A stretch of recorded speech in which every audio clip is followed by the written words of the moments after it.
All right, thank you all, everyone, for being here. Thank you to our alums for volunteering their time to join us today and tell us a little bit about their career trajectory, their current roles at their companies. Students, I just wanted to let you all know this is an interactive session. This is a networking session, so it would be great if you could even turn on your cameras. I'm sure our alums will appreciate talking to you all and seeing you all as opposed to speaking to names on a blank screen. So if you're able to turn on your cameras, that will be great. So for those of you that I haven't met before, my name is Jennifer Tasneem, and I'm a career advisor here in the School of Chemical Sciences, Career Services Office. So my role today is to just facilitate this conversation. I'm going to turn it over to our current students to ask questions to our alumni. Any questions that you have about their career paths, about their involvements when they were here on campus and what they currently do at their roles in each of their companies, you can ask any of those. But just as a housekeeping note, if you have any questions at all, you can either unmute yourself and ask those questions, but you can also, if you're not comfortable, you can put those in the chat or either even personal message me and send me those questions. You could also use the reaction button in the bottom and use the raise hand option if you wanted to ask questions that way. The other thing, as I mentioned before, this session will be recorded and we'll post the videos later on next week. So if you miss any part of the session, you can rewatch it and catch up. So as I said, I am going to turn it over to you all, but first I wanted to start off by allowing our panelists to introduce themselves. So alums, if you can introduce yourself, a little bit about your major, things that you were maybe involved with when you were here at college at U of I, and then also talk briefly about your current roles. So Yasmin, would you like to get us started off? Yeah, sure. Hi, everyone. My name is Yasmin. I graduated last May in chemical engineering. I'm currently in Chicago working as a manufacturing leadership trainee, part of the MLP program at Ferrara Candy Co. We make like nerds, trolley worms. I'm sure you guys have heard of that. So I'm at one of our facilities in Little Village. And while I was at U of I participated in NOBI. I was a consultant, then a senior consultant, and then a project manager in my last semester. And for fun, I was dancing on UIUC Fizza, which is a Bollywood co-ed team. So yeah, it's a little bit about me. Michelle, would you like to go next? Sure. Yeah. Hi, everyone. My name is Michelle Brown. I graduated in chemical engineering with my bachelor's in December of 2020, and I started at General Mills about 2 years ago. So I started out in General Mills's manufacturing and engineering development program, kind of similar to I think what Yasmin is probably doing right now. So I did 2 years of that where I did different rotations in manufacturing at a facility in Belvidere, Illinois, and then I recently kind of made a pivot and I went into plant supply planning. So I now work remotely out of the Chicago area. And while I was at UIUC, I did on-campus research with the JAO group, and I was a part of Omega Chi Epsilon, which is a chemical engineering social group on campus. And then I also did different co-ops and internships with different companies during my time there. So that's me. Right, Mohammad. Cool. Hi, everyone. I'm Mohammad Allauddin. I graduated in the summer of 2018. I started with Cargill right after. I am currently a microbiologist. I started off as a chemist in different roles. I work at this biorefinery in Blair, Nebraska, which is 30 minutes north of Omaha. We have a bunch of products. We have corn milling going on. We have high fructose corn syrup. We have erythritol, so like Truvia sugar, if you're familiar with that. We also have a biopolymer being produced on site. So I was tagged with a lot of those different labs. And now I'm working as a plant microbiologist for an ethanol producing plant, one of the, I think, biggest ones in America. When I was at Illinois, I was a tutor for the America Reads Foundation, and I was an I-Star, so one of the people who helped out with the Office of Admissions, with like general registration and giving campus tours and stuff like that. So it's all about me. Great, thank you all for your introductions. At this point, do our students have any questions? If not, I can get us started with one. So you all mentioned a little bit about internships and co-ops. We'll touch on that, but first, can you actually talk about your transition into industry after U of I? How do you think your education here has prepared you for that? And tell us a little bit more about it.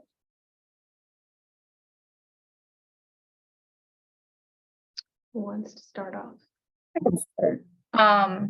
Yeah, I would say I didn't start off in a very chemical engineering specific technical role within General Mills. My first role was just all about like learning a specific manufacturing system in detail. So I was supporting a line that made soft baked brownies, Fiber One brownies, Nature Valley oatmeal squares, things like that. So my job was to just, how does this equipment run? If it breaks down, why did it break down? And kind of troubleshooting that. So I would say like your curriculum prepares you a lot for like the general concepts that you're going to run into. So like, oh, I know that maybe this happened because of this property of the material that I learned about, or this, pump is malfunctioning for this reason. And like, the details of how things work and run because of your education. And when it comes to breakdowns or issues, you have more insight into like, okay, what, chemically could be going on here to cause this issue, or what could be happening. But am I doing like material separation calculations every day? No, that just wasn't the job that I went into. So I would say college just prepares you a lot to be like a critical thinker and to understand, or have better insight into what the root cause of some of your issues could be. That was the main thing. And then just like forming connections with people. So like a lot of a job when you start out is just like, okay, who do I ask this question to and how do I get in touch with them? So just like being able to, grow your communication skills is very imperative in my opinion. Yeah, to kind of add to that, I'd say very similar that I didn't really go into a role that was your typical chemical engineering role. So especially when you're going into manufacturing, I think a lot of it is a lot more, I guess, mechanical in a way, is kind of, I think, getting more used to the different jargon everyone's using, the different processes. It's not your unless you're working at a, a refinery and kind of more of that typical chemi route. For me, it was in food. So understanding, the different, ovens that we use or a different type of conveyor belts, understanding things like that. You don't necessarily get prepared for that, but I think having a technical background allows you to quickly pick up on those things. It doesn't really scare you, I think, versus coming from a background where maybe, we're not used to learning about, we learn about heat exchangers and things like that. Hearing, I guess, big words to the average person, I guess you could say, it's not as daunting when you go into a manufacturing space. So in that way, I think school prepares you. And also kind of going off what Michelle said, overall, I think it really is just the critical thinking. Like you'd be really surprised, especially when you enter in manufacturing, how old school plants can run and a lot of old mentality is used and just different like processes that haven't been updated. So when you come in with a fresh mind and, you're a critical thinker, you have a lot of ideas, and I think that's ultimately what school really prepared, at least me, for when going into industry. Yeah, just to echo that sentiment, I think I've worked at 6 different manufacturing plants at our site so far. The critical thinking is essentially come in clutch. I have learned to pick up things right away just because I've had good basics with chemistry and biology. And with somewhat chemical engineering, it helps out a lot. I think something that helped me out a lot was like the labs that we did as students. I worked with a lot of like lab or my work is very focused in the lab because I was a chemist and then a microbiologist right now. So that helped me out a lot in just being fast at that, or coming up with like a method on the go of like, okay, we have the sample, what are we looking for? Why are we looking for it, kind of. So that definitely helps out a lot. But yeah, definitely the critical thinking steps or that we get from the courses that we have in college, those definitely help out a lot. And as Yasmin said, you are a fresh mind coming into the workforce. You have a lot of ideas. As long as you can learn right away, you can implement some of those ideas and move along in your career. So yeah. Awesome. Thank you all for sharing that. Students, any question from you all? Yeah, actually, on that note about first years, I'm a first year myself, and I've been having I've been struggling with like getting any particular internship to stick, and I feel that's largely due to the fact that I haven't taken a lot of the important classes in the Chibi curriculum that presumably lots of interviewers are looking for. I was just curious if you had any general advice about potentially overcoming those roadblocks. Or being able to like just, should I wait it out? Should I just like wait until next year? Or should I keep trying even though I've been finding like next to no success? I would say your willingness to learn is probably the thing that goes the longest ways. You might have a good background in stuff, and that's kind of what some specific people are looking for. Other people's might just be looking for like a general person with a chemistry background. So you never know when you might get lucky. I would just say keep on keeping on.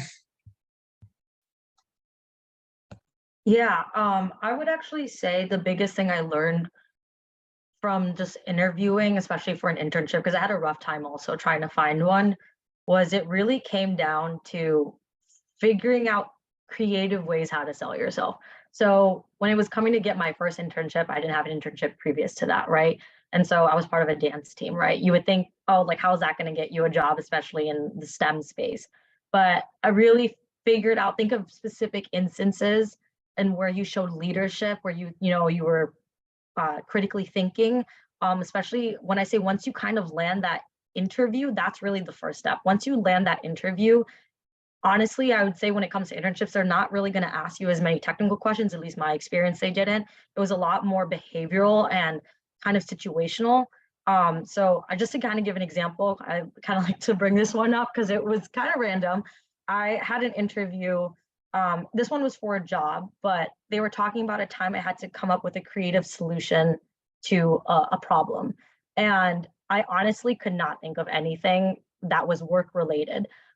So what I thought it was on my dance team, we were having to do like a couples dance or like in pairs, and everyone was really awkward with each other. We barely knew each other on the team. And I talked about how like, oh, I suggested that we all stand and do an exercise with your partner. You put your finger on the other person's nose and stare at each other for 60 seconds. I mean, it sounds absolutely ridiculous, but we did that. And after that, we kind of broke the ice. And I was so embarrassed of my answer after I shared that because it was like the only share that because that was the only thing that came to mind.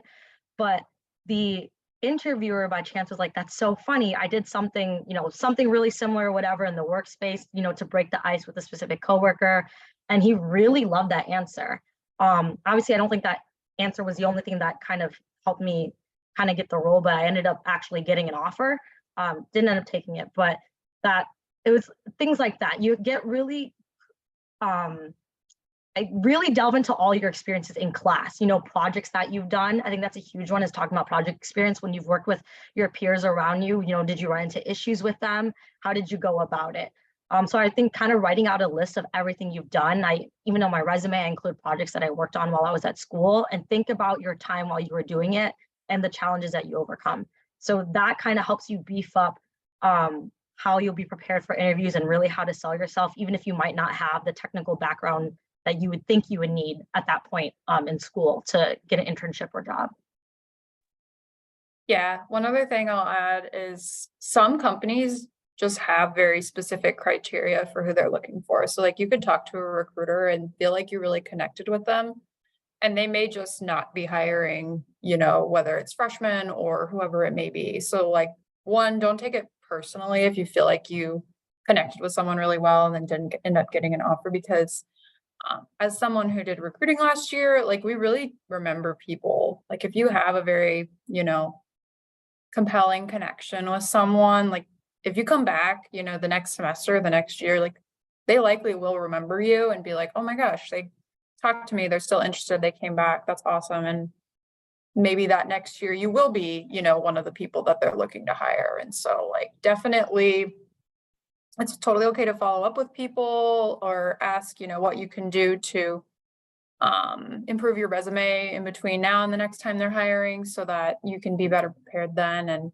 but yeah, definitely don't take it personally if you're, you know, a freshman and looking for a role and you don't find anything coming up, because a lot of companies just aren't looking for people that are that early on in their education.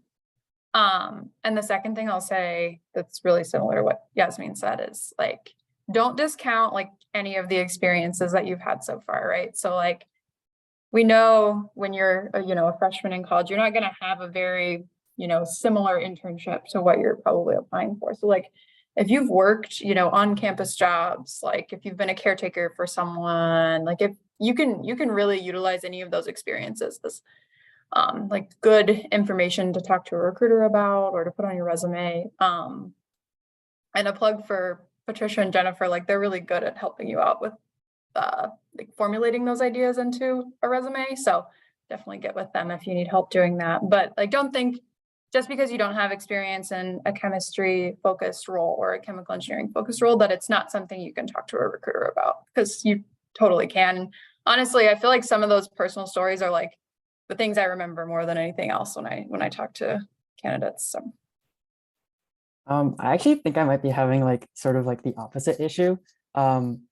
Just like as an example, I think the two biggest things I've been doing on campus are I am an executive for the Food Product Development Club. Just a couple of weeks ago, we ran sort of like a baking / dessert competition, Valentine's Day themed, and I was part of the coordination, judging, etc. And then the other thing I'm working on is I am working as a research assistant in Professor Hong Yang's research lab, working on electrocatalysis and general electrochemistry. But I'm having a hard time, like I would be conveying my experiences to any particular recruiter, and it sort of feels like they're brushing it off. I have only gotten one company to offer me an interview. I actually had a total of 3 interviews with them. And then afterwards, they proceeded to ghost me despite my 3 like 1 week in between spaced follow-up emails. So I feel like I'm just hitting a wall here. And would you like attribute that to just the general, most companies aren't looking for first years? Maybe, I don't know, Michelle, you might have more insight in that since you've done recruiting, but I will say from memory, in terms of all my friends and everyone around me, even outside of SCS, like, you know, whether chemistry, chemie, like I did notice more people had better luck starting sophomore year onwards. A lot of times they do tend to choose like older students, I guess you can say. So that could be a huge part of it, but kind of picking off back what like Michelle said, I honestly wouldn't stop just because let's say you don't land a role. At the end of the day, treat it as networking. You're building connections, whether it's just emails, getting your resume out there, like you're making yourself more memorable. So a second time around, if you end up applying, you're more likely than not to at least hear back, hopefully the second time around. I don't think we can necessarily speak to why exactly, you know, that happens. I mean, I don't know about everyone else, but at least for me, like I experienced that a lot too, where you're just kind of, you think you had great interviews and then you're like, oh, well, I don't hear from them for like, you know, weeks or whatever. And that's just honestly kind of just how it goes. I know it's kind of not the most exciting news to hear, but I wouldn't stop. Like don't every interview, every email, every exchange of the conversation between you and a recruiter, I think is valuable. It's just going to prepare you more if it doesn't work out this time around. So that's kind of just my take on it. I would keep trying for sure. You'd be really surprised how many people I knew that got an internship literally like a week or two right before summer break. So I wouldn't stop definitely at that. And also, again, I would definitely also have an appointment either with Jennifer or Patricia to kind of go over your resume. Maybe it's, you know, something and how it's conveyed on your resume or things like that that might, you can kind of tweak that, maybe hopefully increase your chances of hearing back. But definitely keep trying. Don't stop just because, you know, it hasn't worked out yet. Yeah, it definitely stinks to kind of get stonewalled by people, and it could be a million things, right? Like the person you're reaching out to could just be really swamped right now. And that doesn't make it great, you know, for you to not be getting a response. But again, like I said earlier, like it's not personal to you. Like you seem like you've been doing your due diligence and following up an appropriate amount. So that's all you can really do. And in situations like that, it stinks to not get feedback as to why, you know, you didn't move further along, but you can't control, you know, other people. You can only control what you do and how you react to it. So it seems like you have the resume, like you're doing all the right things. So maybe it's just you haven't found the right company yet. But yeah, I think that's all I had to add. Yeah, great advice, all of you. So as I said before, a lot of you had alluded to having internships or co-ops during your time here. Could each of you tell us more about each of those experiences, and how do you think that has helped you in your careers and how to navigate that whole process? Yeah, I can start. I was very all over the place with my internships and co-ops because I was like, I knew I didn't know what I wanted to do. So my first job, or I guess I did on-campus research, as I mentioned, for my first couple of years on campus. And then I did a co-op with ExxonMobil down in Texas, and that was in their environmental department. And I did that the second semester of my sophomore year.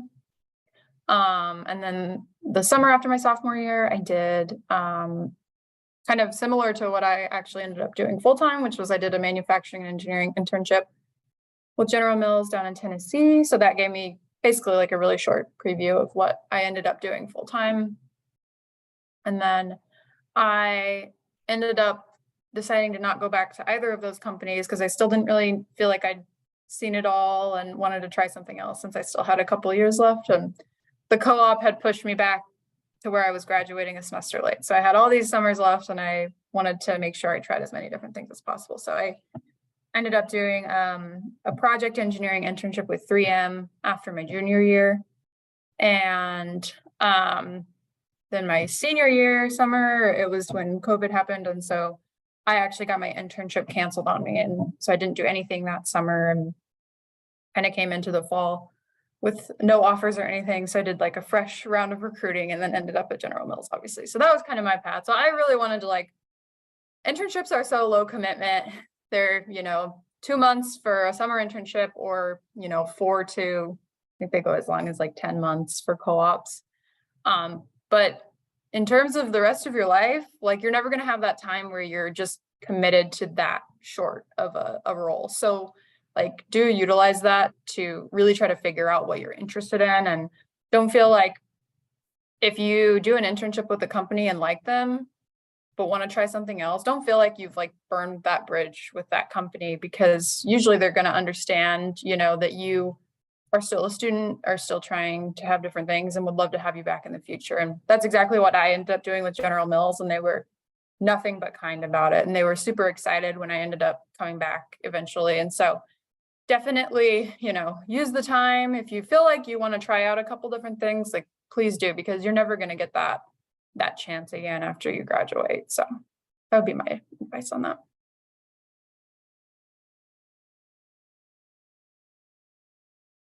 So I only had one internship while I was in school. It was after my junior year. It was with Conagra Brands. It was as a project engineer. And I was at the snack pack pudding plant in Waterloo, Iowa. And I'm definitely very grateful for that experience, because at that time I thought that I had no interest Well, one, I thought I had no interest in manufacturing to begin with. I was like, oh, icky, like I don't want to work at a plant. That's what I had in my mind, honestly, at that point. And once I did, I was like, oh, it's actually kind of interesting. And then I thought, oh, project engineering. And honestly, maybe this is, you just learn from experience, but I thought, oh, I had project management experience. Maybe that's kind of I was really interested in kind of finding a role that was cross-functional between like business and engineering. So that's what I thought project engineering was. Went into it completely not at all what I expected. And in case any of you guys are wondering, project engineering, at least how it was at my last company and the one that I'm at right now, it's mostly doing capital projects, installing new lines, equipment, things like that. Less on the process improvement or process development, but really focus on actually working with vendors to install equipment and figuring out your budget and a timeline. So I learned a lot from that. Definitely still use skills from those experiences. I had the project that I had for my internship was installing like high-speed cameras on our packaging lines. But after doing that, I realized, okay, project engineering is not at all what I thought it was, and it's personally not where I was interested in. So kind of taking that and pivoting from away from project engineering, and now I am in the rotational role, which is more on the continuous improvement side and actually improving pre-existing processes. That's kind of more what I do now. But yeah, that's a little more what I did in my internship. But the biggest takeaway I would say was, I think, especially if it's your first internship, is being in a manufacturing site. If you are in one, it can be daunting, especially if you've never been in one before. I know at least freshman year, I think for at least Chibi, we visited a plant nearby in Champaign, I think.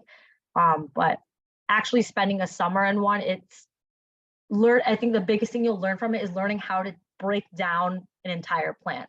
Like plants can range in size, but walking into it, you're not going to learn it all in a day. That's what I thought I could do. I walked in and I was like, oh, can you get me like, a process flow diagram? I can just look, at the blocks from this to this and this.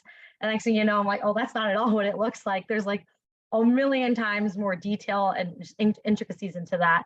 So actually learning like, hey, I need to spend this amount of time in the processing side of our plant. Then I need to learn the packaging side, like learning how to break down the plant. Yes, you can use PFDs to kind of guide you and give you a visual. But that was a big key thing I think I learned at my internship, and also learning how to communicate with operators. I know people always talk about, interpersonal skills are a huge thing, but honestly, I think it's like 90% of any job.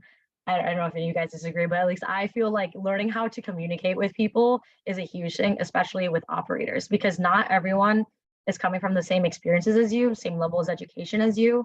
And that's not to discredit any of their experiences or anything like that, but everyone thinks very differently more often than not.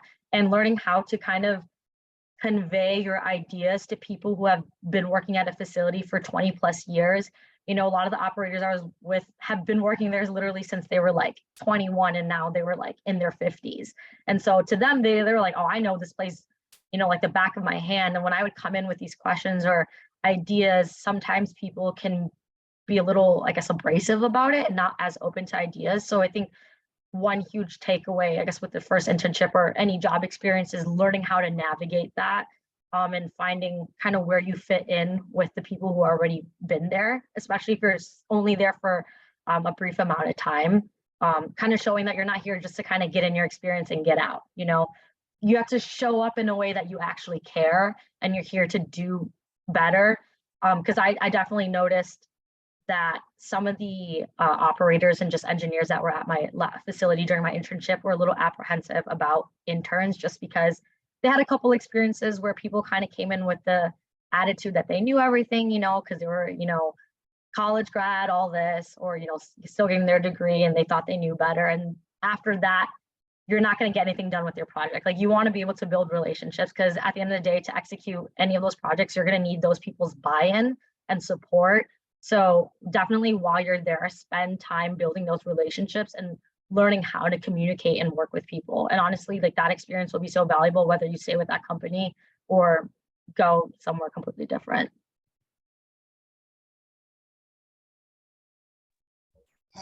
So yeah, I knew two things when I was in college. One, I did not want to become a doctor because I was in biology. The other thing was I wanted to do something different. And my sophomore year, I got an internship with Cargill in Eddyville, Iowa. For those of you who don't know where it is, it's a town of 1,000 people, an hour and a half southeast of Des Moines, so essentially bumfuck nowhere. I didn't know what I was getting into, but when I got to the plant, I was gobsmacked. It was cool AF is the word that I use for myself. When you saw like 5-6 floors worth of a manufacturing facility and 7 of those within like a square mile, I thought that was really cool. Most of my role was really boots on the ground, get your hands dirty kind of stuff. And I really enjoyed doing that. Another part of it was I'm pretty extroverted. I like talking to people. So echoing what she said earlier, a lot of it goes to like your communication skills and making sure you have you can get to other people's levels. So it might be a manager that's 3 levels above you that you're trying to explain your project to, or it might be an operator that has been working at the plant since you were in diapers. So it essentially helps out a lot if you have good communication skills and you can explain to people on their level of what you're trying to do and what you're trying to learn. The most important thing about an intern, and we've had a couple interns at our company as well, is just willingness to learn and do things. A lot of interns come in as like, oh, this is my scope, this is my project, I'm going to do this, not learn anything else. And that doesn't really rub the right way with the teams. As far as I know, those people don't usually end up coming back. We did have this intern last year who was really interested in what we did and the whole process. Even though he was an engineering intern, he would come into the lab and ask questions about what we did. Again, that goes a long way. So just asking questions, wanting to learn, and just being there and showing up day in, day out, making people aware that, you actually care and you're not here to just, take your little internship experience, put it on your resume and leave. That goes a long way. And people want you to come back for jobs and for another internship later on, for co-ops later on as well.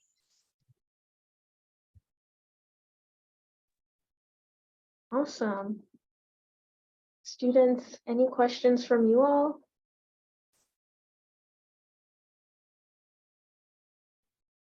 This is a little bit more broad of a question, but throughout your approximately 4 years at U of I, like where did you feel that like you put in time, focus, or attention? Like what part of your time here did you feel gave you or like resulted in the most success, be that in career or just like within your like just in your own lives? Like where do you feel that the parts of your life that you focused on, what do you think had like the greatest results?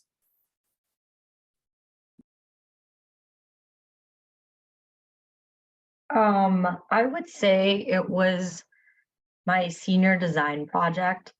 I mean, there's so many moments. It's actually kind of hard to narrow down on one, but I'll specifically talk to that one. So at the end of like in your 4th year of Chibi, at least we have a senior design project, and for us there was 3 types of projects you could have gotten. They were kind of, you had a preference for which one you wanted, and for me it was, I put in a group where we were supposed to design an ethanol plant, and it was supposed to be like, we knew how much we wanted to produce, we knew what starting, like raws we were going to be using, like raw like chemicals we're going to be using in the reaction, and that was it. And so having to learn, like, it was such a difficult project. I'm not even going to lie to you, I probably cried several times while doing that project, but it was so rewarding figuring out how to break it down step by step, because I think that, I guess the approach I took for that project I still use now, even though I don't think I'm doing anything that is that technical anymore.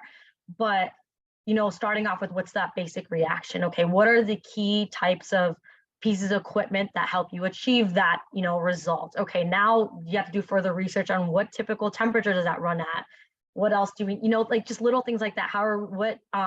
What order of our operations do you want to do everything? I think having to break down such a broad concept, and it felt very overwhelming. Like, here, design an ethanol plant. Like what? Like, I don't even know what that looks like, what that sounds like. So starting literally from scratch, I don't think any of the courses previous to that senior design class really covered that. Like we learned basic reactions, maybe. I knew what a heat exchanger was, and I knew how to do calculations for a heat exchanger, but I didn't know how to make a whole plant, So there was that aspect, learning how to break down a very broad and technical challenge, I guess, and into baby steps. Is something I still use till this day. The other half of it was definitely how to work with people. I know I've talked about that a lot already, but honestly, I'm telling you, it's crazy how much you're just gonna do with people for the rest of your career and ever. So I had an interesting group, to say the least. I definitely had to take lead on it. The contribution, I guess you could say, wasn't the most even amongst all of us, and really learning how to lead that project and figure out, whose strength was what, and also kind of how to put people on a timeline and guide this project to make sure it was completed, but also not feel like, oh my God, I'm doing this whole thing by myself. Because I will say that can often happen times, even like at work sometimes. A challenge like I kind of face at work is being a recent grad and, being young. A lot of times people like to hand you their dirty laundry and, you just kind of have to do it just because you're new into the workforce, and kind of realizing like how to kind of put your foot down respectfully, and also kind of get people to partake in their own projects that you're supposed to be assisting on and not leading. So I think that was one of those key moments in my 4 years that have aided my success. I also use my senior design project in like many interviews over the years. It's not easy sometimes. So I would say I definitely spent like by far the bulk of my time on my actual coursework. So like, don't neglect that, right? And like, it's a lot sometimes. So like, don't bite off more than you can chew, right? So like, if you're not succeeding in your coursework, like it's not going to work out for you, right? Because that's the core of what you're doing. So I would say like, make sure that's in check and you're doing well there and you're not struggling, or you're, you feel like you're in a good spot with it. But the biggest, like, I don't know how to phrase it, like bang for your buck, I would say, in terms of like getting good experience for after you graduate, in my opinion, is anything you can do to get leadership experience. So like that could be just really taking lead on your senior design project and scheduling the meetings and making sure you're sticking to, a set task for each person. And you can talk to that in interviews, or it could be in RSOs, like you're taking on a role or participating in a specific project within an RSO, or you have, again, like an on-campus job where you're a leader of people. Like anything you can do to get that experience. Maybe in an RSO, you're only dedicating like 2 or 3 hours a week to it. Like you can still speak to that experience, and for the amount of time you're putting in, like that goes super far in your career. And it's honestly like really challenging. A really challenging part of being a new graduate is like finding your voice as a leader at your company, especially being like a young person working with people in manufacturing, or maybe you're not in manufacturing, but you're working with people who are a lot more experienced and a lot more tenured than you. And just like having that experience already in college is so helpful in making you feel like, no, I do have a voice here. Like I can speak my opinions and I know how to articulate them. And I think it goes a really long way. So. I gotta say, good question, and I had to think about it for a couple seconds. But I would say it's a combination of a lot of things for me. I would say from the tutor job that I did, teaching at an elementary school, I was able to teach one-on-one with different students. I saw how much of an impact I could have in more of a mentor kind of role. So I've taken that up at work, and I'm mentoring the newer chemist and the newer microbiologist on site, just showing them around, because I didn't have that when I joined Cargill at that time. The other thing would be just talking to people. So I emigrated from Pakistan when I was 19 years old, and I started college at Illinois. My English was absolutely trash. I could write English, but I couldn't speak really well. 6 months in, I got a job, where you have to talk to English to people all the time.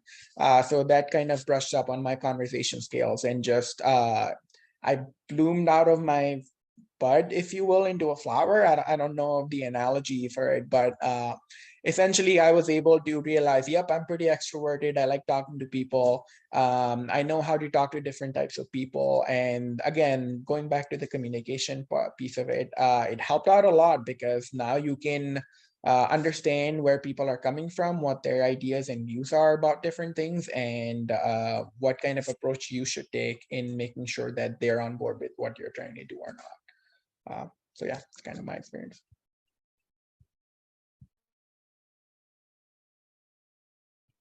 So a question that was put in the chat: could you rank the work culture among the companies you worked at? Especially wondering about Exxon. Sure. I'll start by saying everyone has so different priorities in what they value in work culture. So I'll say like Exxon was definitely the most competitive work culture I've been in, but I really enjoyed it there. Like I felt like, I think people think about it as like a very cutthroat environment, but it didn't feel that way when I was working there. Like I had people who cared about me and friends and things like that. It was definitely a bit more like intense. And I would say like work-life balance wasn't valued as much as it's valued in other places I've worked. But I wouldn't say it had a bad culture, and some people love that culture. At General Mills, at the manufacturing level, it honestly can be pretty like non-traditional work hours as well, which was a challenge for me. So like the first year and a half of my career at General Mills, I was coming in to the plant between like 5 a.m. and 5:30 a.m., which I wasn't a fan of. And so the role I have now is like a much more traditional, like, 8 to 4 type schedule. And that was something that was important to me and that I was able to achieve. But I'd say in general, General Mills values work-life balance. We are very friendly with one another. It doesn't feel very competitive. And it's very like people in relationship focused. So we're really close with one another. We help each other out.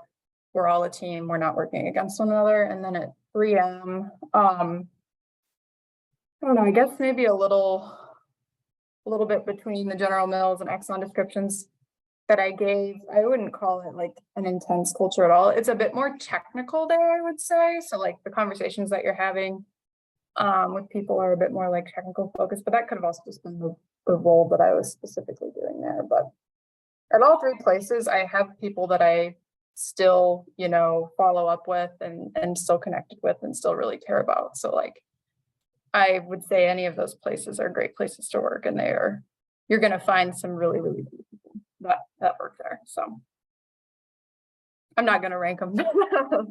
I can't do it. It's just like, it's not that straightforward. Like there's different, pros and cons to each. And I really, really love all 3 of those companies. So. Awesome. Thanks, Michelle. A question I had for you, all of you pretty much really emphasized the importance of some soft skills, like your ability to communicate clearly and effectively, your ability to work on teams and collaborate. So what things, and you also mentioned being involved with RSOs and leadership and teaching and mentoring types of roles, but what advice do you have for students who are thinking about being involved or elaborating more on those soft skill development? Or even talking about your involvements on campus when you were here and how that helped you.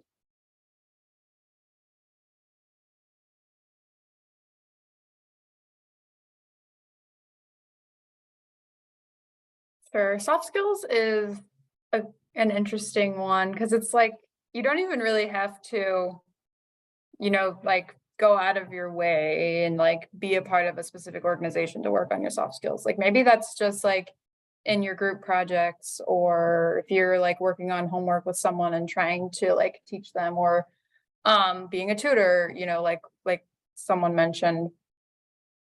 And so I think there's like a lot of really small ways where you can like build your communication skills with people.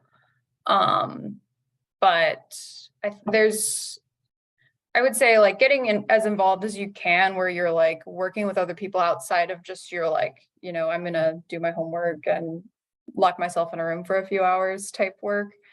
So like I was in Omega Chi Epsilon and I was the professional chair there. And so like having to organize events and then facilitate events kind of like this one once people were there, and be able to like have conversation starters and be able to like get a room going and be interactive. I think taking on a leadership role in an RSO is a really good way to do that. I also think like there's definitely tools that are offered. So like the mock interviews that they do at the office, like if you're just scared to do an interview, like I know myself, like my first couple interviews were not very good, and like it's just kind of a weird way of talking that you're not used to and you kind of have to get a hang of. So like practice, and that way once you get into a real situation, like you've kind of built those skills and know how to go forward with it. And I think someone mentioned this before, but like if you do get into an internship, like just have respect for every person that you're talking to, I think goes a long way, right? Like you may have someone who's, you know, completely different background than you and a completely different demographic, like maybe they're way older, maybe, and just like go into the conversation thinking like you're on the complete same level as them and like show them respect. And I think that's the biggest thing, right? Like don't make assumptions about people before you know them, and just be open to conversations with people, I think. Hopefully that makes sense. Yeah, I would say soft skills are very, very important. I agree with Michelle. Get that experience in any way you can, whether that's in, you know, class projects or even like having the confidence to speak to professors. At least that's one thing I kind of regret when I look back on my 4 years. I was like, oh man, like I kind of wish I went out of my way to talk more to professors or the TAs. I was just always so scared. And that ended up me not building confidence to speak to professors or TAs or, you know, any, I guess, higher ups, I don't know how to say it, actually really showed in my internship. That was the biggest, I guess you could say, takeaway that my manager at the time had recommended I work on, because I had like a midsummer check-in, I guess, you know, on my progress. And he was like, you know, you're doing well, whatever, but I can see you're not confident when you speak to whether it's me or someone else. And so that's, I think, a huge thing is in those soft skills also include, I think, confidence and like being willing to speak up. Because if you have all these great ideas and you don't know how to communicate it, then they're for no good, like honestly. And kind of, I think like Mohammad like mentioned this earlier, being able to speak to people at their different levels. So that's something that I've noticed. I don't want to generalize like engineers or just STEM majors in general, but a lot of times when you come from a very technical background, it's very easy to speak to people thinking that they're just going to understand you because you spent 4 years in college speaking to people who are doing the same courses as you and are doing the same thing. So you're like, oh, I can just talk about my project like this and that, and they'll totally get it. When you go into like real life and like work, a lot of times like everyone's role is so specified, you know, like the quality guy is mainly focused on quality. Your maintenance operator is doing completely different than what operations is doing. So learning how to communicate, to speak other people's language, if that makes sense, like still get your point across, but I don't want to say simplified, but to a point where like they can understand, or being able to relate it to something that they're already doing, being like, oh, you know how this works that you're working on, like it's kind of like this, you know, kind of creating those analogies for them to kind of easily grasp that. But sorry, I kind of veered off the topic of in general, just soft skills in general. I've also noticed, whether it's amongst my friends' experience and also my own, that there are always going to be 10 times more people smarter than you, not as smart as you, whatever it is. There's a million people out there who have the technical skills that you have. So many people who are graduating with the same degree, same experiences on like technical wise. But what you bring as a person and how you communicate, you'd be surprised how rare that is to find in people who have both that technical experience and also those personal like soft skills. So I think like sure I had the degree and whatnot, but I think what really got me far, at least with my like interviews and just job hunting wise, was really my ability to like communicate and like just relate to people and be friendly and things like that. Like you think those are the basics, but you'd be really surprised when you go out there and you meet people and you're like, oh wow, not everyone's really like that. I remember actually at my internship, one of the operators saying to me is like, oh, like you're really, you know, nice or like sociable for an engineer. And I was like, thanks, I guess. But you'd be shocked. That's a lot of people's experience where, engineers or chemists are kind of known to be, really straightforward, not the most sociable. And this is by no means to say that if you are a introverted person that you can't succeed. It's just knowing when and how to communicate with people. So, but yeah, definitely go and get as much experience as you can working with people, whether that's with your TAs, RSOs, your internship. Just don't be afraid to speak up. You don't have to be the life of the party, energy, but you shouldn't be afraid to talk when you want to and you have something to say.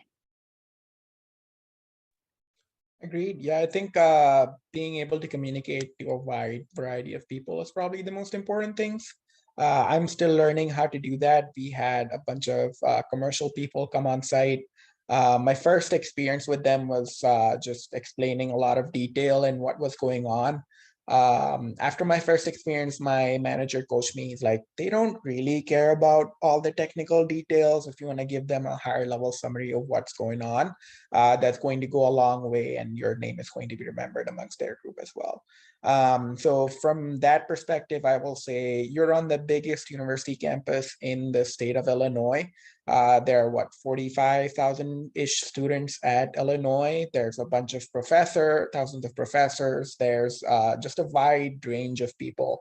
So you have a great variety of people to talk to and go meet and see what they think about and what they want to talk about, right?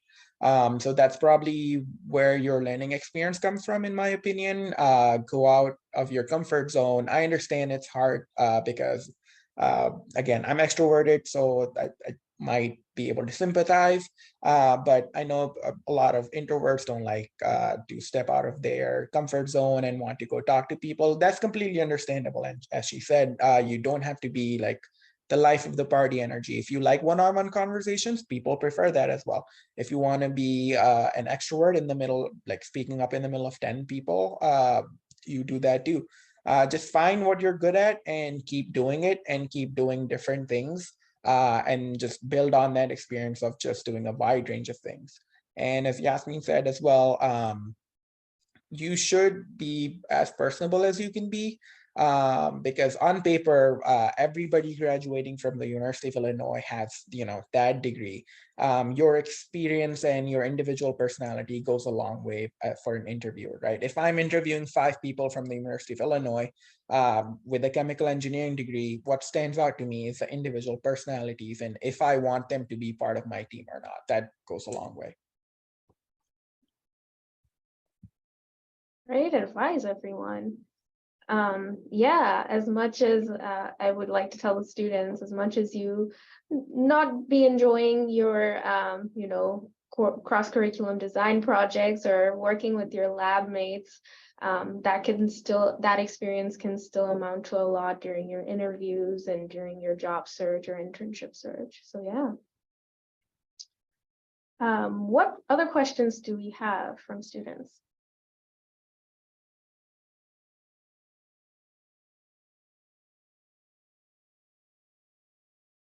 So you all gave kind of a brief overview of each of your roles, but could you tell us a little bit more in depth about your current positions, maybe even a day-to-day or a breakdown of what things you spend your time on, what types of projects you work on? Yeah, so as I mentioned, I'm part of the manufacturing leadership program at Ferrara. And so essentially it's a 3-year program and every year you are in a new rotation in terms of the department you're working at and also the facility. So we are predominantly in the Chicagoland area and suburbs. So every year it's a new place. So right now I chose continuous improvement as my first role. And like I mentioned, I'm located in our little village facility where we make Funables, fruit snacks, and Black Forest, like Stretch Island fruit leathers. So that's my first role. Specifically what I do, I mean, I don't know how familiar everyone is with lean manufacturing or Six Sigma. Side note, highly recommend that you try to take the course. It's awesome. But basically it's improving any process. Something as simple as how waste gets recorded on paper, to actually, you know, reducing that waste and figuring out how to rework it. So that's kind of a lot of what I'm doing. Continuous improvement has a lot to do with reducing waste and improving productivity, and yeah, reducing like your, I guess, costs. I guess you can say a lot of cost savings project. So I guess a couple of projects that I've been doing was, for example, for our fruit leathers, for the past several years that we've been running this line, we've actually never recorded how much we were throwing out candy that, you know, ended up not making it into packaging. You know, maybe it was defective or for whatever reason. And all of that ends up showing as over usage on your raw ingredients, and then ends up costing essentially it costs the plant more money, especially when it's not getting recorded.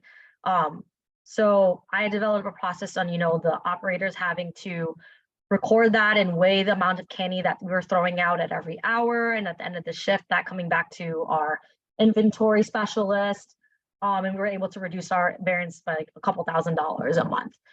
So it's something like that. Another project that I'm currently working on is we have a pump that, you know, pumps out apple puree out of a giant tote, but the pump only goes down to a certain level, and we end up having a couple 100 pounds of apple puree left at the bottom that ends up getting thrown out.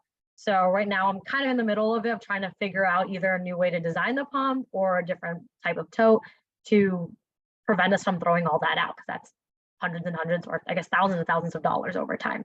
So a lot of things like that. Another huge thing is we have a new chief manufacturing officer who came from Nestle. And so a huge thing that he was pushing was OEE, basically how efficient you're running your plant. And so trying to teach our staff, all our supervisors and just everyone in operations a little bit more about that, in terms of, you know, are we planning maintenance in the most efficient way? Our deep cleans, how can we not do them on the weekend? You know, can we reduce our labor costs? Things to make our OEE higher, because right now it's not looking the best. So a lot of things like that. But yeah, a lot of lean manufacturing and yeah, reducing waste is kind of what I do. In terms of my next rotation, hopefully I signed up to do warehouse / like supply chain. So I haven't found out if I got that rotation yet, so we'll find out. But hopefully that kind of covers a little bit about what I'm doing. But if anyone has more specific questions, I'd be happy to answer. That's a good segue into me, because I do warehousing and supply chain now. But yeah, so I'm a plant supply planner currently, and I'm kind of what's called our special work action team group member. So I don't actually work with a specific manufacturing plant. I kind of jump into different sites all across our North American network as needed. If someone leaves unexpectedly or goes out on paternal leave, or, you know, for any reason there's a vacancy in a role, maybe someone got promoted or something, I will step in and fill that gap.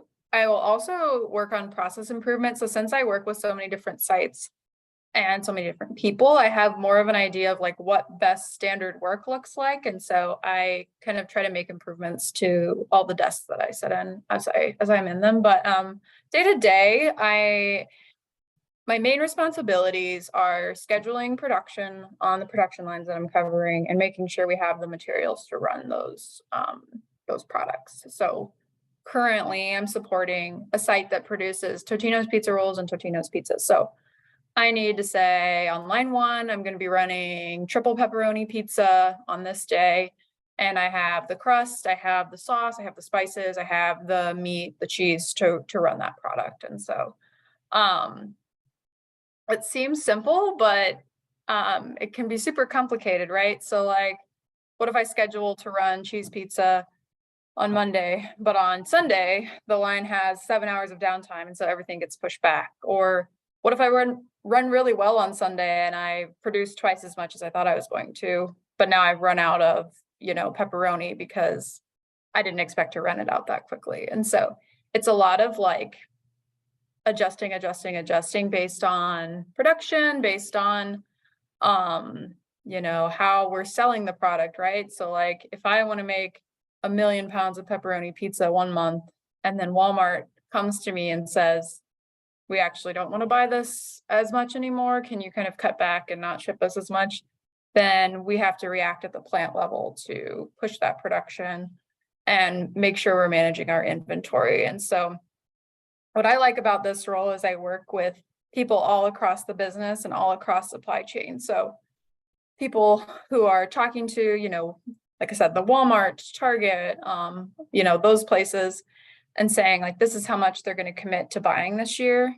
That flows down to me, who's saying, okay, well, if we want to send this much to Walmart, I need to purchase the many ingredients and run for this long on the line.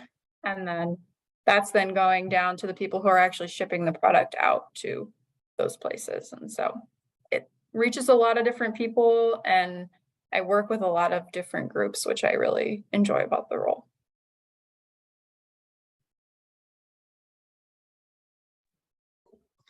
I've had a couple different roles in my 5 years almost at Cargill. I started off as a bench chemist supporting the lactic acid and biopolymer plants. So tech operators would bring in samples. I would run the samples and we would make process decisions off of it. It was pretty easy, basic stuff. My lab experience and being good at just hands-on stuff helped me out a lot. And from there, I started learning about the process and kind of figuring out the line that I wanted to go in the future. I learned a lot more about the process, and I shifted to another lab on site, which supports the mill, refinery, the germ plant, ethanol, wastewater, and animal feed. I learned about their process, and essentially I got a promotion to become process chemist for the polyols plant on site. So if you've seen like the Truvia brand being sold at Walmart or Target, that's kind of what we made there. With that, I also worked with a novel product line called Eversweet. It's a sugar substitute that's like 300 times as sweet as sugar. So just working with new things and working with fermentation in general, I figured out, oh, I can run different experiments, different projects, can work with engineers, manufacturing engineers, operations technicians. I really enjoyed doing that, and I worked on a couple of different projects to prove, hey, how can we increase throughput here? How can we decrease waste here? So some of the Lean Six Sigma stuff that she was talking about earlier, that really applied in my job as well. Right now, the role that I'm in is a plant microbiologist for ethanol, and we make biofuel. We have 2 plants that do 220,000 bushels of corn. Before this, I didn't really know what a bushel of corn is. I was just like, cool, it's like a bucket, something along those lines. But now I've got to learn a lot. So my role day to day is like so how our site works is corn comes into the mill, it's ground down, then it like the starch gets separated and goes to the refinery. Now the refinery sends most of like about 60 to 70% of the starch or glucose after they break it down to us to make biofuel. The rest of it goes to other co-location sites. So like the lactic acid plant that I mentioned, the polyols plant that I mentioned, and depending on how they're running their rate or how they're running their plant, if they have any maintenance issues, if they have any work planned, if they're shut down, and depending on how the mill is running and depending on how the refinery is doing and what the demand for like high fructose corn syrup is, our rate changes day to day, even hour by hour. So making sure the rate fluctuations don't affect the yeast inside our tanks. That's kind of my biggest job, watching process trends and making sure that nothing gets messed up. We've had a couple near misses of people getting exposed to like fermentation broth, or people getting exposed to like CO2, and making sure those systems are in place that stuff like this is not happening. The biggest part of my job right now is to build in systems to be able to hand off like the fermentation supervisory role to like the operations technicians, and they're trying to run that. So it's pretty tough just because coming with the system right off the bat has a lot of pros and cons to it. You might check some boxes and dot some I's and like cross some T's and get your job done, but you'll also like won't get a bulk of the job done, right? It's just somebody in the commercial team told me they describe it as MVP, minimum viable product. As a fan of WWE, I was like, oh, MVP, most valuable player, yay. Like, it's not exactly what it means at all. So yeah, right now, the biggest challenge in my job is making sure those systems are in place and we get to step one, because we want to be at step 10, right? But how do we get to step one and then build our way up? So that's kind of what I'm doing right now. Great, thank you all for sharing. Questions from students? You all are very quiet today. I'm going to go ahead and ask another. So some of you mentioned you were here during your time at college. Michelle, you graduated in the midst of COVID. Yasmin, you're also here in the middle of COVID. So can you talk to us a little bit about, life lessons that you've learned, or even talking about failures or obstacles that you've faced and then persevered through them, and how you navigated those challenges? Yeah, I would say, I think COVID specifically kind of taught me like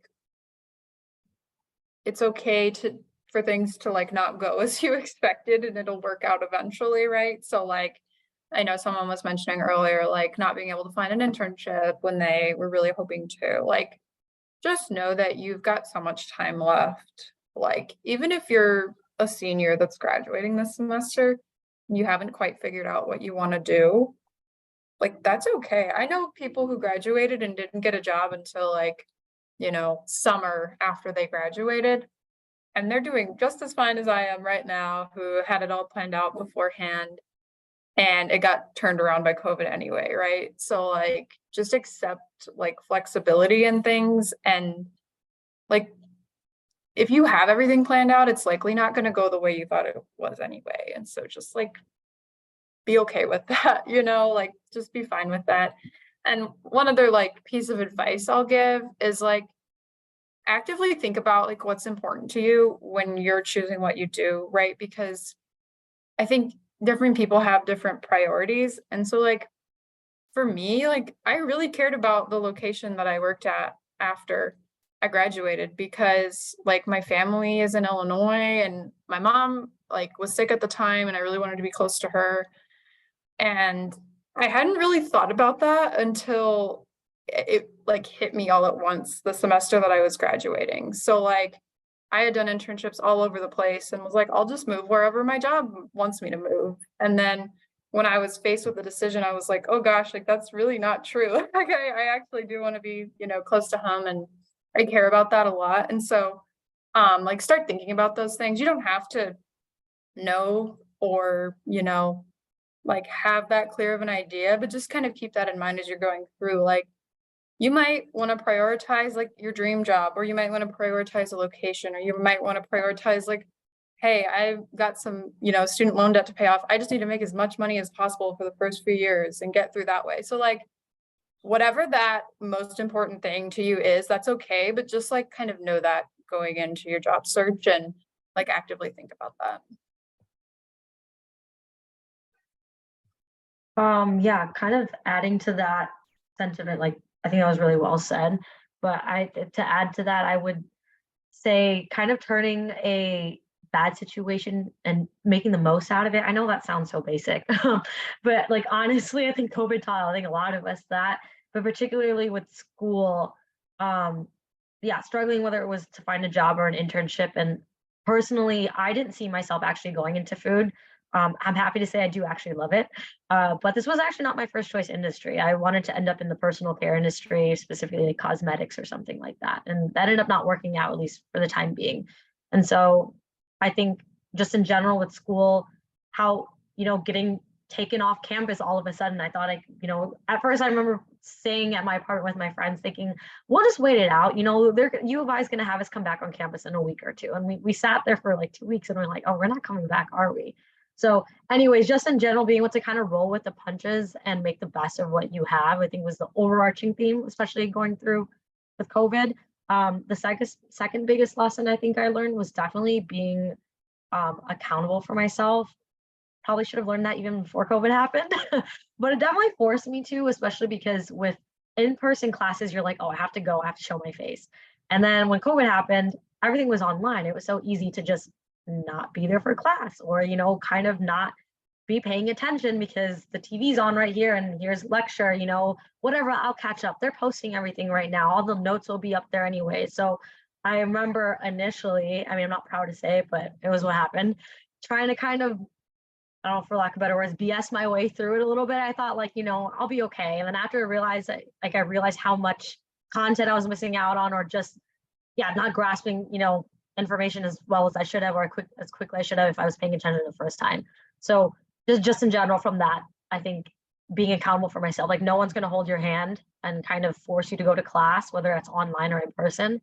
And I think the same thing honestly goes to now working, I do go into office every single day, but my day is not outlined by meetings. Like I actually don't have a lot of meetings I know some people do when they start working. I'm pretty open schedule, but I have work to accomplish. So there's no like, this needs to be done by 3 p.m. There's no homework to turn in by this time. It's kind of ongoing projects. So I really had to learn how to create that own structure for myself. So I think that was kind of the biggest takeaway, I think, from the pandemic. Yeah. I would say the accountability piece is probably the most important one there is. I have a couple meetings during the day, but most of the work, if it doesn't get done today or by the end of the week, it ends up affecting my own work and the things that I want to do and the goals I want to accomplish. So being accountable there is really important. One of the things that I'm really bad at is leaving work at a good time. And I work a production job. There's always stuff to do. Trust me, there is always stuff to do. Things never end. It's a really demanding job, and I need to be better at like leaving at a certain time so I have a better work-life balance. And I'm trying to be better accountable to myself and making sure I leave at the right time so that if I have plans or if I have something else going on, I come back home and do those things, right? The other thing is what Michelle said earlier is finding out what you want to do and what matters to you, right? I didn't really know all of this until my second job as a polygonal process chemist. My manager introduced me to this Japanese principle of like ikigai, I think that's what it's called. It's like what the world needs, what you can be paid for, like what you love doing, and like what you're good at. If like the intersection of all of those like circles in the Venn diagram will probably end up with you being really happy and really being well paid for whatever that means to you. So yeah, finding that out where it's like, okay, maybe I'm not getting paid that much money to be here, but the experience I'm going to have after moving to Omaha, Nebraska from like Champaign, Illinois, it might be life-changing, and it has been. The other thing might be that you want to, as Michelle said, you want to make a lot of money because you have a lot of student loans, right? That ends up working too. So it's all about like figuring out what is important to you, what your priorities are, and again, what matters to you. So yeah, definitely think about those things before your senior year. I did not have a chance to do that. I was just like, okay, cool, just, you know, get on with life, make money after college. I'm broke right now. I actually just want to make money. So yeah, definitely think about those things when you're in your junior and senior year, and be mindful of those things when you're applying to different jobs, because that will matter. Yeah, you might have a good job, but 6 months in, if you're bored, or if you don't like your location or don't like the people you're working in, at the end of the day, you will be unhappy. I actually want to quickly add to that because it kind of reminded me of a kind of a situation one of my friends was going through. I'm just breaking her up for, yeah, to drive home the point. Basically, what you want, you don't get influenced by everyone else thinks you should want. I think that's a huge thing. And especially, I think, so I'm trying to get my words together. It can be a very interesting environment, especially when it's recruiting season, especially amongst friends and peers, where everyone's talking about the job offers they're getting, how much they're getting paid, and where their location is, or, you know, vacation days, things like that. And it's really easy to get influenced into thinking like, oh man, my offer sucks, or oh, is that what I'm supposed to want? You know, or that they have they're working for a bigger company and mine is not heard of. You know, what does that have to say about me? Does that mean I'm going to struggle later on when I want to switch out? And I'm just saying, as one friend of mine in particular, I kind of got wrapped into that, and she ended up being really unhappy with where she's at right now. And so you don't want to end up in that situation. Trust me, like, it's so not worth it. And if your priority is paying back, you know, loans, and, you know, you're going to take whatever you can get to make the money, then that's okay. If that's what you want, that's what you signed up for. But don't let what other people around you convince you that if it's not 6 figures, then why are you even looking at it? You know, just because you're going to hear that a lot, or at least I did when I was around a lot of my friends, especially who were going to be software engineers, a completely very different industries than what I was going for. And when I really sat myself down, I was like, okay, maybe I should, am I supposed to go into the, you know, the tech industry? I have zero interest in tech. But for a little bit, I tried to convince myself like, oh, maybe that's what I want. But really it's because everyone was talking about how great their offers were, but I'm like, deep down inside, I'm not going to be happy. And, you know, I'm happy I stuck by my choice because I absolutely love where I am. You know, maybe it's not as high paying as the next guy next to me, you know, doing whatever and consulting or something like that. But I know that there's a lot of growth where I am. And that passion and enjoying what you love is really what's going to get you far. Because honestly, if you don't enjoy what you're doing, at least to some extent, I know not everyone's job is their dream job, but having some level of enjoyment in it, you're probably not going to last long there anyways, and you're probably not going to get the most out of that experience anyways. So might as well go for truly what is satisfying the things that you're looking for in life and just in general with your career. Yeah, I wholeheartedly agree with that, with both of what you both were saying. But yeah, one like last comment to add is like, don't underestimate your worth to employers. So I think when I was a student, I was like, I'll do whatever you need me to, like, I'll go wherever you need me to go. Like, I'm just happy to be here. And like, I kind of learned as I did more internships, like how much companies really valued like talent from U of I and chemical engineering, chemistry students. Like, we're very talented and very like well taught people and future employees. And so like, they really want us to work for them. I think that holds true for most of the companies that would recruit at Illinois. It's certainly true for General Mills. So like, if there's one thing that's holding you back from accepting an offer, like, oh my God, like, it's my dream to work at General Mills, but I just would really like to be in this location and not that location. Like, just tell your recruiter that, because they'd much rather like work with that location to get you a spot there than lose you. And so like, maybe it won't work out, but like, at least bring it up. Or if it's a salary issue, like, just ask if you can negotiate that salary. The worst they can say is no. I've literally never heard of anyone being like, well, never mind, you can't work here then because you asked for that. And so just like, you are a valuable, you know, part of that company if they're wanting to work with you. And so like, please just speak up for what you need and what is like holding you back from working there, basically.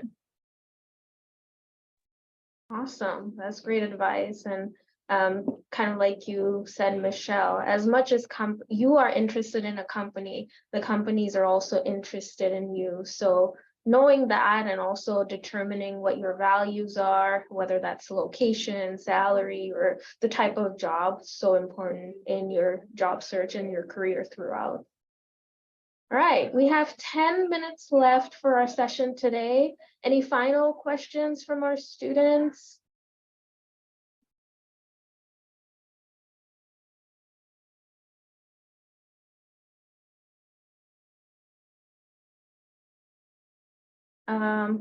I guess I was thinking of something. Oh, so when you all first joined each of your companies, I asked this before a little bit about the transition, but what kind of support did you get as an entry-level person? Were there, specific trainings? Were there mentors that you were assigned, things like that? What kind of support did you get as someone who's entering the field?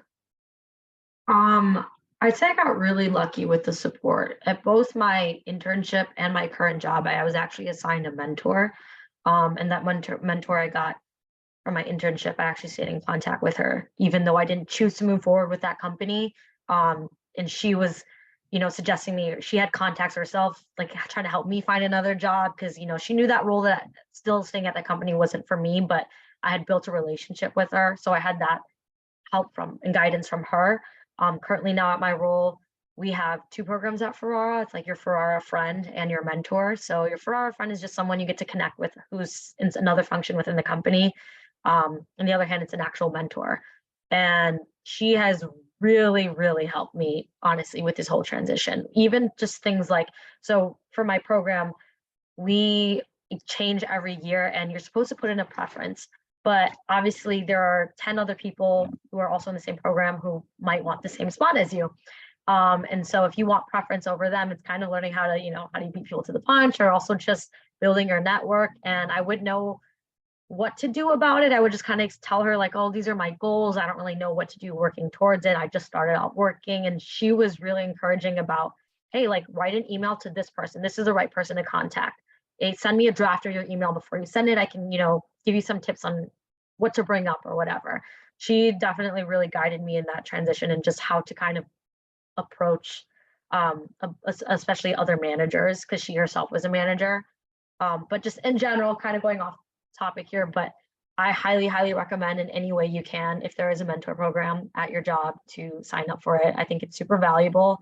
And if not, then just make a mentor out of the connections you make at work. My manager, he's also like a mentor to me. He's, I can ask him about pretty much literally anything. And just in general, be like not only a sponge just to learning the job itself, but also just the advice these people have who have been working much longer than you. And don't take everything with a grain of salt. Everyone has their own experience, but it's definitely really useful to have someone share what they've been through and how you can navigate your career. Yeah, as far as training goes for me, when I started full-time, I had about a month where I didn't really have any like formal responsibilities. I was just supposed to be learning and training with, the person that had my role before me, and kind of just learning about the company as a whole and also the specific role I was doing. And then we also had a formal mentorship program. So I had like a peer who I could just talk to about maybe things I wouldn't, want to tell my manager or anyone that was like influencing my performance at work. It was just like a friend to, vent to when I needed, or, ask questions to on a more casual basis. And then I had a mentor who I would talk to more about like, okay, like what do I want out of my career? What do I need?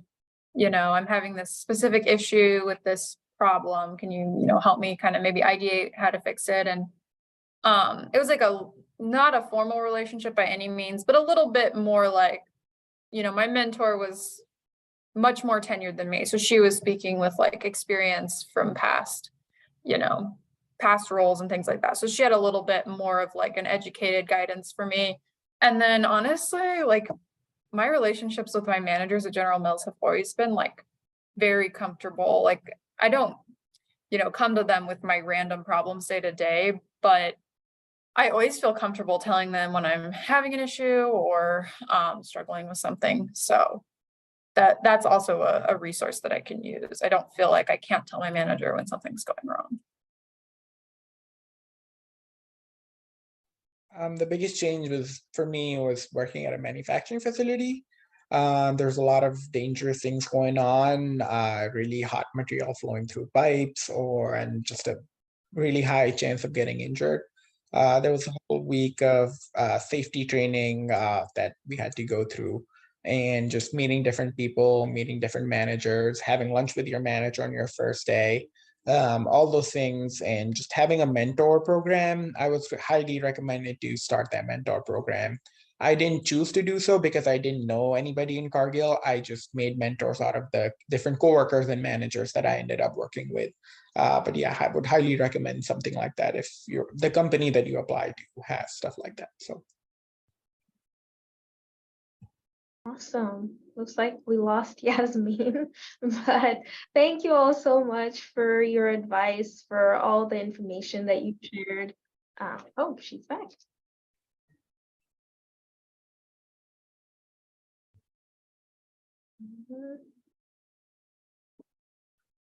Yasmin, I was just saying, we're kind of in the middle of wrap up, so I just wanted to thank you all for your time, for all your advice, your suggestions, and all things that you shared with our students. Just wanted to give you all a virtual round of applause, and thank you so much for volunteering your time. I'm sure the students all appreciated your insights. So to all our participants who are still here, as I mentioned before, each of these sessions this week will be recorded and posted later on next week on our SCS YouTube channel and also our Media Space channel. So you can watch those later on. And with that, I'd like to thank you again. Please join us tomorrow for our careers in consumer packaged goods industry. We have a fabulous lineup of our alums who will be joining us tomorrow. And I hope you all have a great night. Alums, thank you again so much for your time. I really appreciate you coming here and talking to our students. I'm sure if our students have any questions, you'd be willing to, they can reach out to you, and if they have any questions, they can ask. Yeah, thank you for having us. I can drop my email in the chat. I actually don't mind if anyone wants to reach out if they have any other questions or even want help with anything, interview prep or whatever it is. I'll leave my contact info. And also, it was nice meeting you, Michelle and Mohammad. Yeah, you too. It was nice meeting everyone. Yeah, I'll drop my email too. I am happy to help with anything. And thanks for organizing, Jennifer. This was fun. Yeah, thank you so much for being here. yeah, definitely this was fun. It was nice meeting you guys. Best way to contact is LinkedIn. It's on my phone. It's easy peasy. So yeah, if your students have any questions, feel free to ask us. Yeah. Cool. Great. Thanks. Bye. Have a great night. See ya.